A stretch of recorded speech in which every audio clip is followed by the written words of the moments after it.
Good morning, students. Today I will be talking about Browning as a writer of dramatic monologues, which is meant basically for the students of BA second year. Browning is prescribed in your course, and you got a couple of poems by him which you have to study.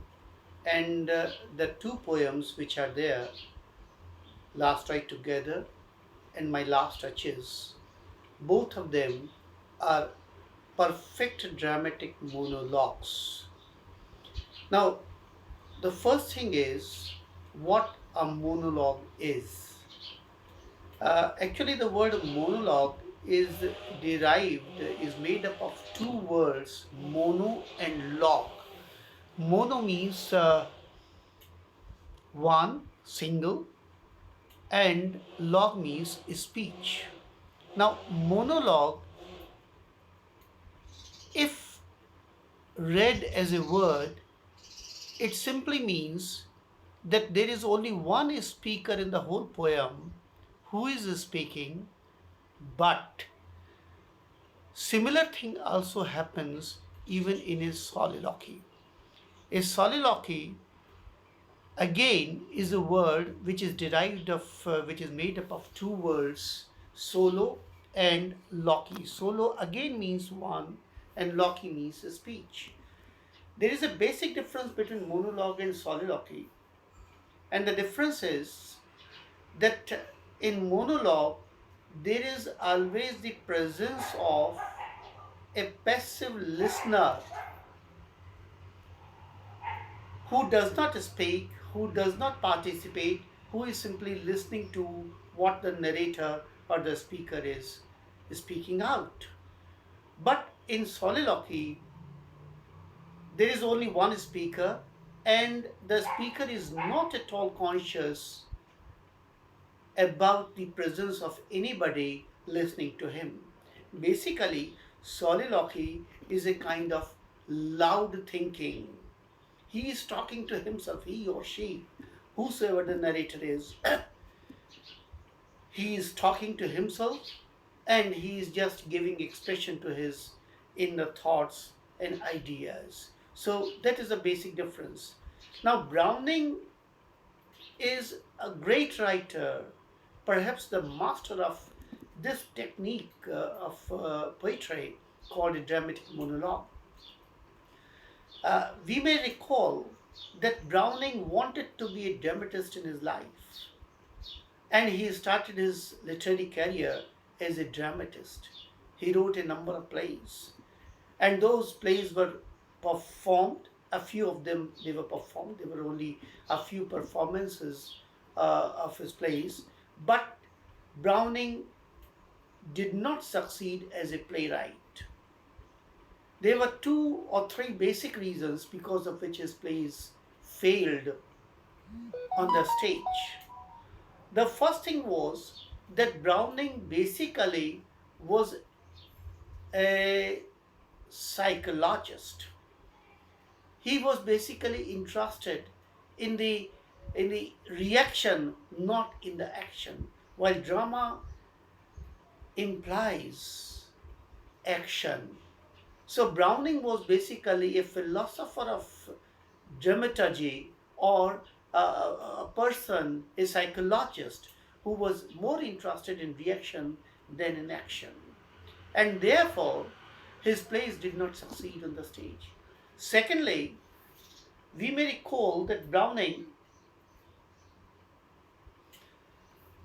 was a Victorian poet, and during the Victorian age, there was a rise of the novel. We must recall the names of Charles Dickens, Thackeray, then Charlotte Bronte, then Disraeli, then Hardy, then so many others. So basically, that was the age of the novel. And what novel to the Victorians was basically a play in pocket. So people did not have time to go to the theaters and watch plays being enacted over there. So They used to carry the novel in their pockets, and whenever they used to travel by trains or by some public transport, they used to carry those novels and they used to read them. Now, that was the reason that Browning did not succeed as a playwright during the Victorian age. But when he came to writing poetry and he started writing dramatic monologues, he basically mastered that art of dramatic monologue. His most of his poems are dramatic monologues. They are dramatic because uh, something dramatic has already occurred, and the poet begins a poem somewhere in the middle. It is said that Browning plunges headlong into the situation and picks up the thread of action or reaction from the middle. So basically, Browning is a great master of dramatic monologues. For example, most of his poems they begin abruptly. For example, Last Night Together he begins, "Since it's so, since now at length my fate I know, since this was written and these must be my whole heart rises up to bless your name in pride and thankfulness."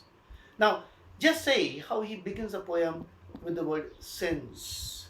Actually, the real action has already occurred even before the opening of the poem. The lover in the Last Night Together, he has already been rejected by his mistress or by his beloved. And whatever follows in the form of the poem is basically the narrator's or the lover's reaction to that rejection which was meted out to him by his beloved. Now, similarly, similarly in that poem, "My Last Touches," he begins a poem that is my last touches, painted on the wall, looking as if she were alive. Now, that he begins a poem with the word that. Uh, that is my last touches. So already the action has been done even before the opening of the first line of the poem. Even before that, the action has occurred, and whatever follows is the form of reaction to that particular action. Similarly, I give you another example, that of Andre del Sarto. Now, in that poem, the lover is the painter, Andrea, and his wife, Lucrezia, keeps fighting with him over money, over so many other issues, a disturbed married life he has been experiencing. And Browning begins that poem with the line, "But do not let us quarrel anymore, my Lucrezia." Now, just say he begins a poem with "but." So, meaning thereby that such abrupt beginnings they give an extra edge of dramatic element to the poetry of Browning. He's a psychologist. He's a psychologist of love, and most of his uh, poems they have got narrators, and narrators are basically painters. Most of them they are painters. Browning is a master of abnormal love, not normal love, and he is a master of dramatic monologue. They are perfect monologues where you find only one speaker is speaking to someone who is a passive listener who does not participate in that conversation, in that discourse with that particular narrator or a speaker in the poem. So, this is how you can discuss Browning as a writer of dramatic monologues. Thank you.